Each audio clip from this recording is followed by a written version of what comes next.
Human rights in China are a highly contested topic on which the government of the People's Republic of China and its supporters, on the one hand, and critics and human rights organizations, on the other, have starkly different views.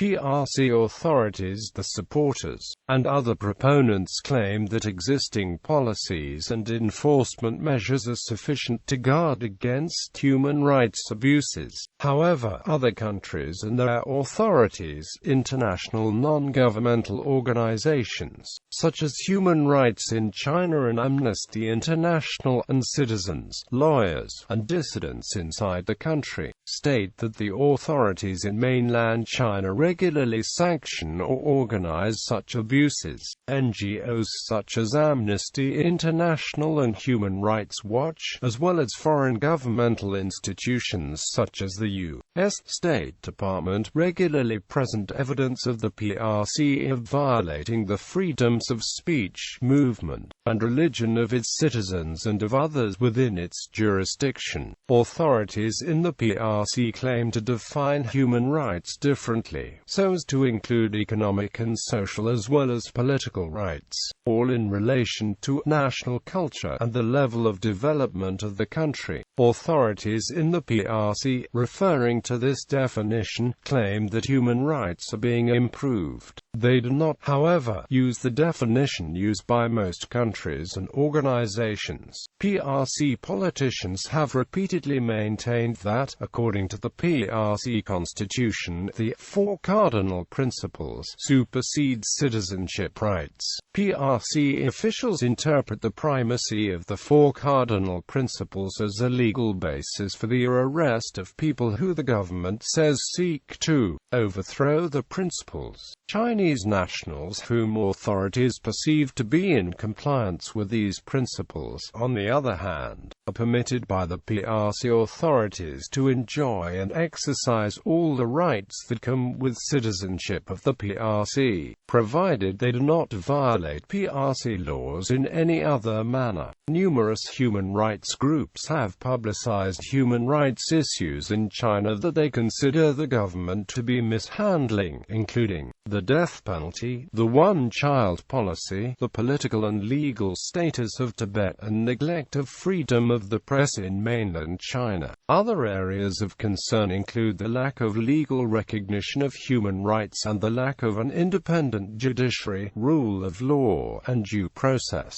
Further issues raised in regard to human rights include the severe lack of workers' rights, the absence of independent labor unions, and allegations of discrimination against rural workers and ethnic minorities, as well as the lack of religious freedom. Rights groups have highlighted repression of the Christian, Tibetan Buddhist, and Falun Gong religious groups. Some Chinese activist groups are trying to expand these freedoms, including Human Rights in China, Chinese Human Rights Defenders, and the China Human Rights Lawyers Concern Group. Chinese human rights attorneys who take on cases related to these issues, however, are often face harassment, disbarment, and arrest.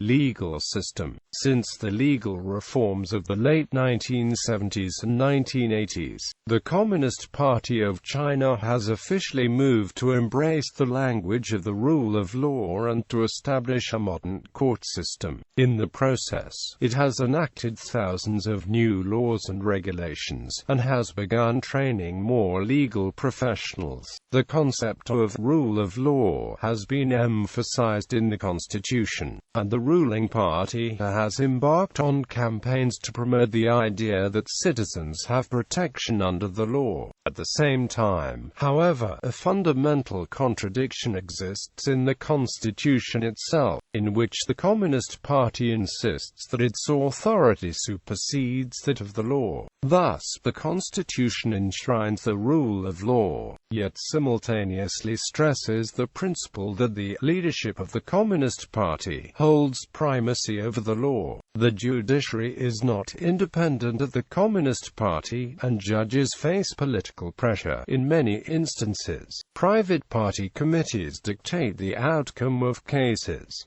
In this way, the CPC effectively controls the judiciary through its influence. This influence has produced a system often described as rule by law, rather than rule of law. Moreover, the legal system lacks protections for civil rights, and often fails to uphold due process. Prisons. Foreign experts estimate that in 2000, there were between 1.5 million and 4 million people in prison in China. China does not allow outsiders to inspect the penal system.